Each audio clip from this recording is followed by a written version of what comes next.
शुभेच्छा देतो आणि नमस्कार करते. कारण पहिल्यांदा मी बावड्यात उद्घाटनाला माझी पहिलीच वेळ आहे. कारण की मामाला वेळ नसल्यामुळे मी जरा मामाला दुसरे काम असल्यामुळे मी आहे. आणि मी आज बावडा गट मला लाखवाडी बावडा गट दिलाय मामाने इकडे. त्यामुळे मामा म्हटले की मला आज वेळ नाही तुम्ही जावा आणि त्यामुळे मी आले. तर मला फार कौतुक वाटतं हा रोड बघून.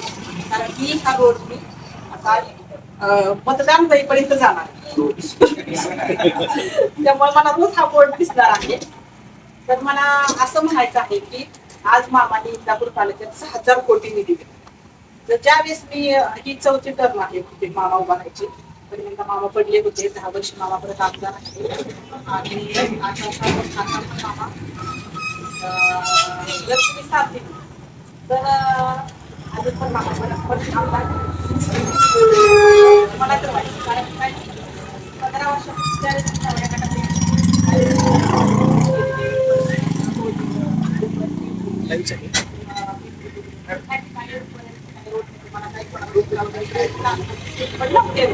ज्यावेळेस मी त्यावेळेस प्रचाराला मला नाव गाडी बघायला आणि चालू करणार त्याच्या घरी मला जायचंय. पण आता असं झाले की मी आता 6-7 दिवस झाले. पण मी डायरेक्ट गाडी माझी त्या समोरच जाते. तर मला इतका कौतुक आणि अभिमान वाटते तुमच्या आमदार साहेबांचे. म्हणजे मी माझ्या घरचे सदस्य आमदार आहेत म्हणून मी असं बोलत नाही. आणि माझे मिस्टर आमदार आहेत म्हणून ते पण असं त्यांचं कौतुक करत नाही. पण खरंच केलं ते केलंच नाव का नाही केलं नाही केलंच म्हणा. ज्यावेळेस मी प्रचाराला यायची वेळेस मला खूप त्रास झाला. आणि जेणेकरून त्यावेळेस लोक म्हणायचे की मागे आमचं खूप जात नाही दळणवळण साधन जे रोड झाला तर आमचं दळणवळण साधन वाढत जेणेकरून आम्हाला ऊस तरी घेता येईल दुसऱ्या कारखान्यावर असं. आणि शिवाय मग त्यावेळेस असं म्हटल्यानंतर मला खूप वाईट वाटायचं.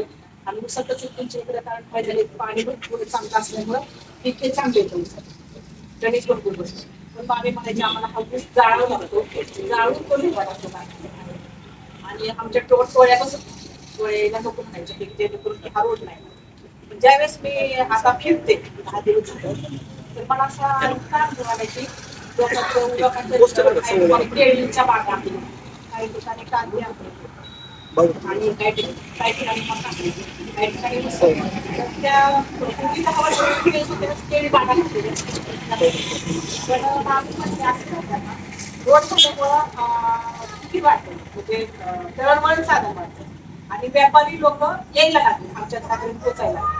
कसं असतं रोड झाला तर व्यापारी लोक येत असतात, काय म्हणतात नको बाबा ह्या गावात जायला जेणेकरून रोड नाही असं. आणि मला खरंच फार कौतुक वाटतं तुमच्या पावड्या लोकांना पावड्या गावाचं, कारण की तुम्ही एवढा बोर्ड परमनंट लावला. त्याचं पण मला कौतुक आहे. म्हणजे जेणेकरून तुम्हाला म्हणजे लक्षात आलं आमदार साहेब की आपलं खरंच खरंच म्हणजे तिथं आपलं आपल्याला निधी आलाय त्या गटात पावडे नाकेवाडी. आणि खरंच रोड झाले, सभा मंडप झाले, छोटे छोटे मंदिर आपलं पण सभा मंडप झाले, तर त्याला पण रोषणाई आली. अजून खरंच काय काय कामं झाली आहेत. ते ग्रामसचिव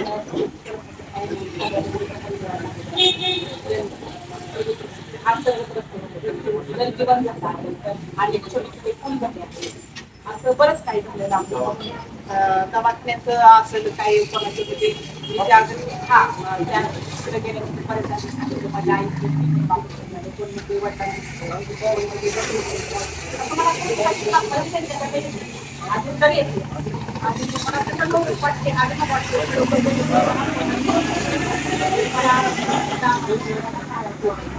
तुम्ही मामाला साथ दिली तर मामा परत आमदार होणार आणि तुम्ही नाही दिली तर परत आमदार मामा होणार नाही.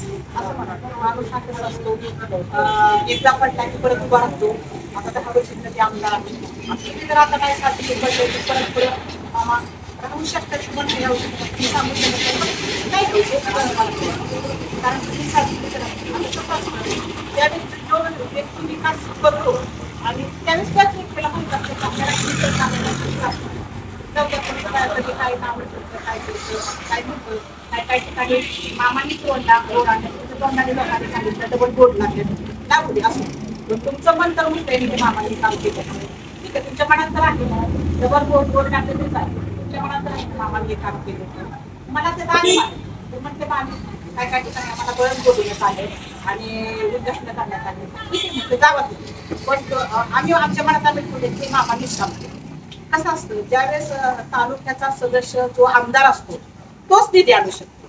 ज्यावेळेस जो आमदार नाही तो निधी आणू शकत नाही कारण ते आमदारकी पद गेल्यावर तो निधी आणू शकत नाही जो सदस्य असतो तोच आणतो. त्यामुळे डबल कोर्ट लावण्यात पण अर्थ नाही तो जाऊ द्या लावलं किती जे काय करायचं ते करतो पण माणसाच्या मनात तर असतं आहे ना मामाने काम केलं असं मला त्या लोकांचा अभिमान त्या गावात मी गेले त्या लोकांचा मला अभिमान वाटला एवढं ते कसं काय केलं ते माझं मामानी खरंच मामाने काम केलं ते आणि त्याचा मला अभिमान वाटतो आणि मी एवढं म्हणजे तुम्ही एवढं कौतुकाने मला सर्वांनी बोलवलं त्यामुळे तुमचे आभार आहे आणि माझे दोन